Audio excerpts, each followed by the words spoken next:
Hello and welcome back to All About Community. Again, my name is Robert L. Harris and I am your host. When we went to break, I told you that I would have someone here who is dynamite from Youth Uprising.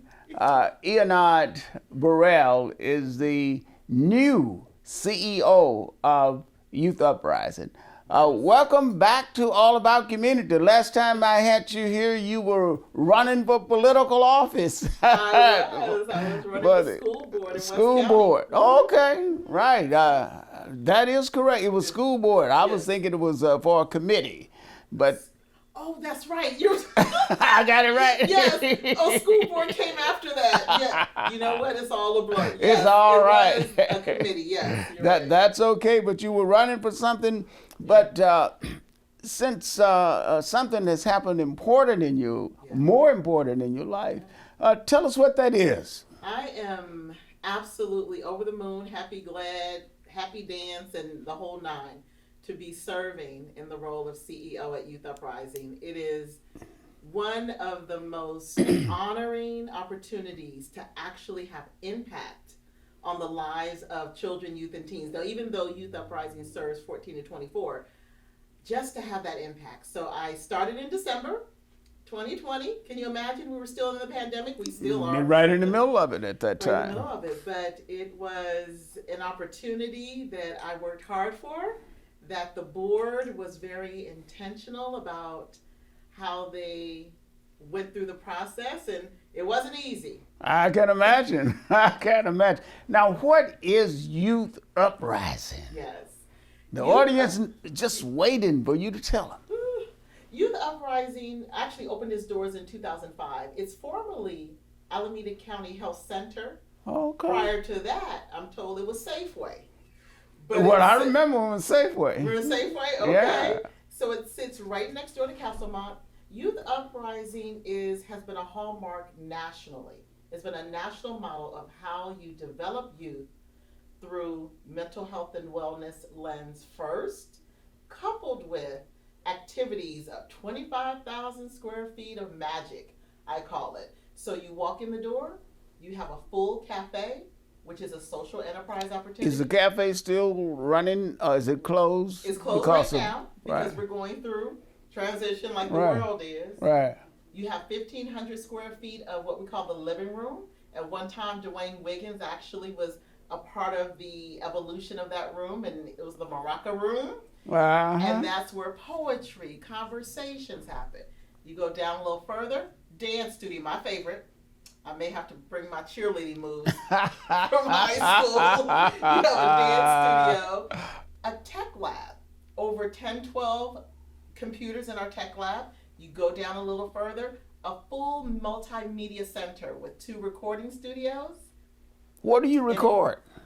Music, make albums, make singles, drop a beat. Yes, you actually do albums. Youth can come in and record. We have a podcast And studio. they can record their own music? They can record their own music, take it from there, get it pressed up, and the whole nine. So albums, singles have come out of Youth Uprising. So it is, when you think about East Oakland, have you ever nothing like that exists. It never has existed. But the hallmark, though, Robert, is our mental health and wellness services.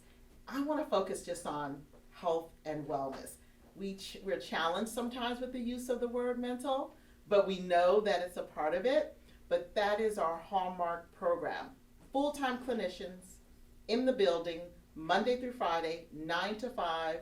Youth can drop in. They can come by appointment.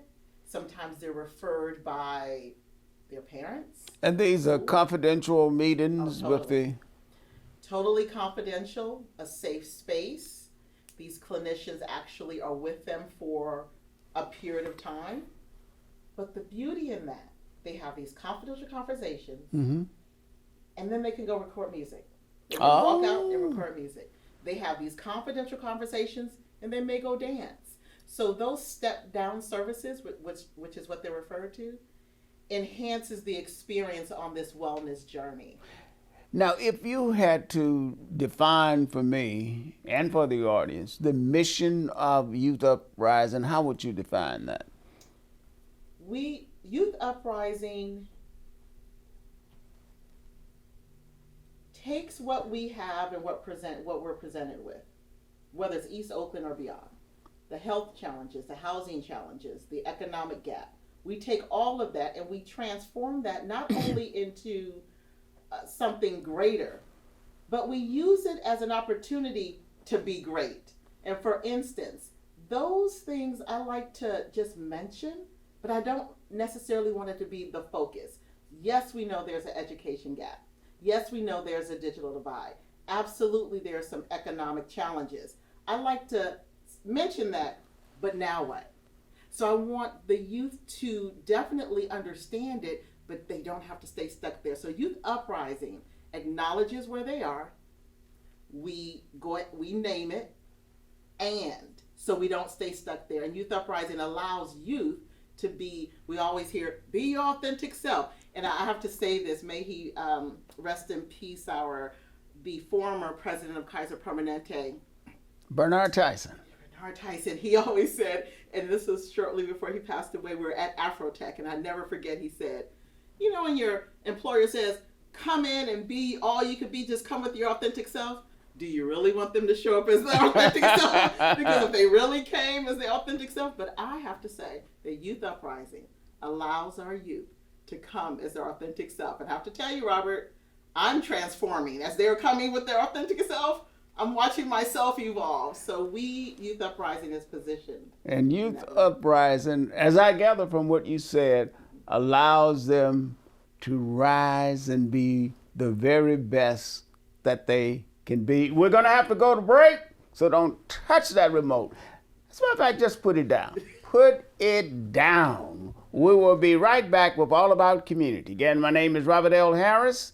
I am your host, and I'm speaking with Miss Burrell, who is the CEO of Youth Uprising. We'll be right back.